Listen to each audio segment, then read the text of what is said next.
Hello, my name is Roderick Coleman, and I'm the Executive Director and owner of Awaken Recovery Center.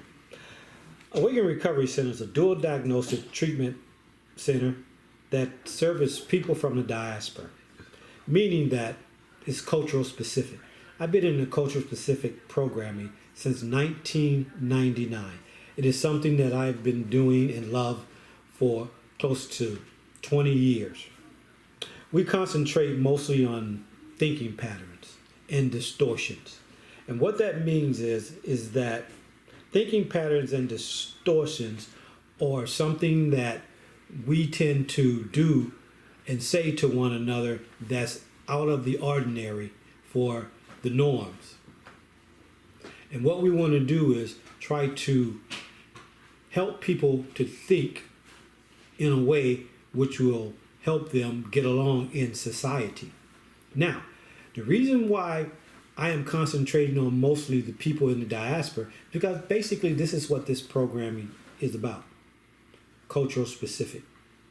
The diaspora people, Africans in the diaspora. And I have a love for the people from the diaspora. Now, we believe that our thinking patterns can help us or they can harm us. We were programmed to think a certain way by society. And believe it or not, you were programmed since birth to think a certain way. Everyone on the planet was programmed to think a certain way. We believe that most people thinking is how they get along in society, is how you relate to different types of people. And the Africans in the diaspora was taught and programmed to think a certain way by whatever country that they live in, whether it's the United States, Brazil, or the UK. Someone was responsible for the way you think at this moment. And Awaken Recovery is about waking up. Waking up and learning how you feel about the way you think, how you were taught about the way you think. Because there has to be some changing. We were programmed to think a certain way. And that way that we think is not African. When I created Awaken Recovery Center, I had an experience. I just woke up one day and I thought, man, I don't belong here. This country does not really want me here. This country does not love me. They like me, but they do not love me. The proof is that what is going on in the American community today? The police are shooting and killing African American men daily, and nothing is being done about it. So how can you tell me that you love me, but yet you are killing me? I believe you like me, but you don't love me. You know, I liken America to a man who has a son, and then his son has a best friend. And he looks at that best friend and he says, "You're like a son to me." But yet, he is not his son. So therefore, he does not receive the same benefits as his son would. You know, he likes him, but nevertheless, they do not get the same benefits. And that's what America does to African Americans. They like us, but they don't love us. We don't get the same benefits as those that are white. So we can thrive all we want to, and we can try to succeed all we want to, but we will never rise to the level as another white person will.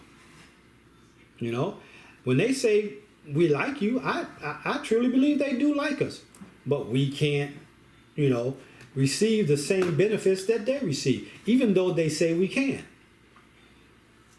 You know, and it's really a dangerous thing for us. So I woke up to the fact that I will never achieve what I want to achieve here.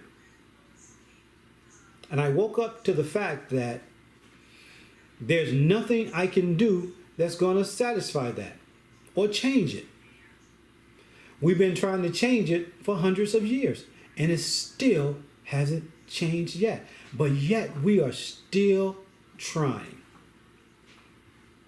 Awaken recovery basically means to awaken, to arise, and to do something. It is an action word, awaken. You're waking up to do something. In the past, I was awoke. I knew that there were racism out there. I knew that how white people felt about us. But I wasn't ready to do anything about it. See, when you wake up, you have to ask yourself a question. You have to say, now what? What am I going to do now? And any man knows that once he knows the truth, you cannot turn back the hands of time. You've been awoken now. Now what are you going to do? Are you going to continue on that same route, or are you going to change?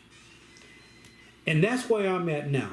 I'm at that change. Now, we have to understand that not everybody is awoken. When we become awakened, we try to force everybody to believe what we want them to believe, but they're not ready yet.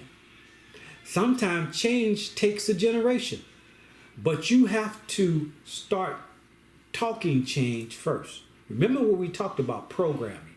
In order to program, you have to program people by teaching them.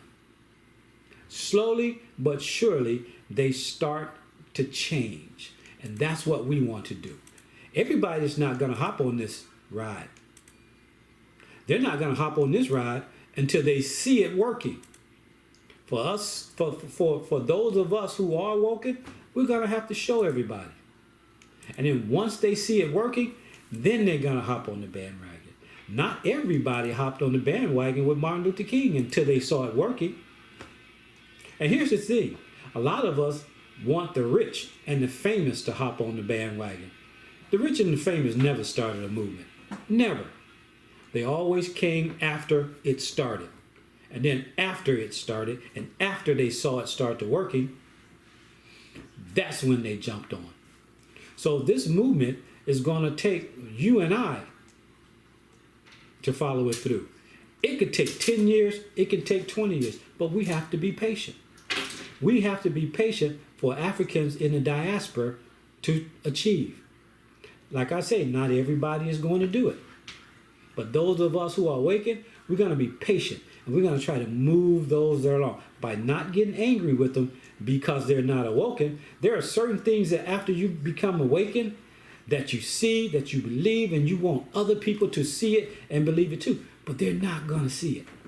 And they're not going to believe it. So we have to slowly teach them, slowly program them into change. Like I say, it means to spring into action.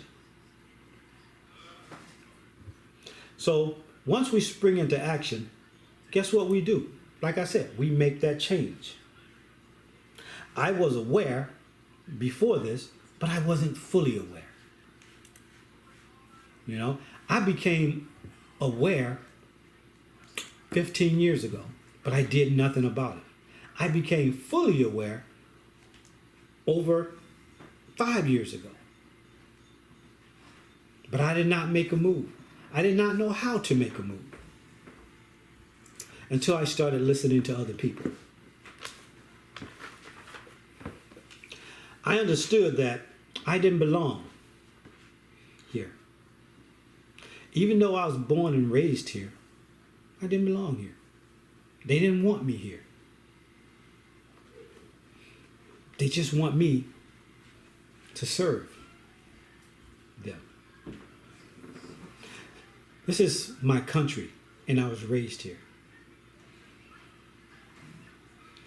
America was not created for me. When it says we the people, it meant we the white people. At that point in time when they wrote that, we were still considered less than humans. That's why they can succeed and we can't. someone like me, no matter what I do, I won't succeed as much as they will. Now, you might say to yourself, there's a whole lot of black folks that succeeded. Well, let's talk about what succeed basically means.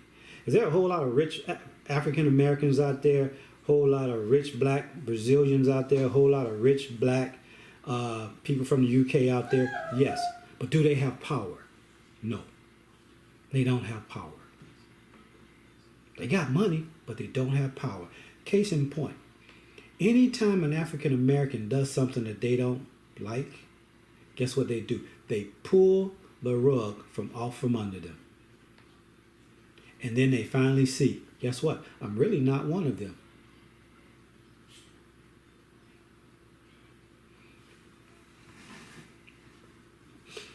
For instance, when we talk about programming, American society programmed us to think the way we think right now.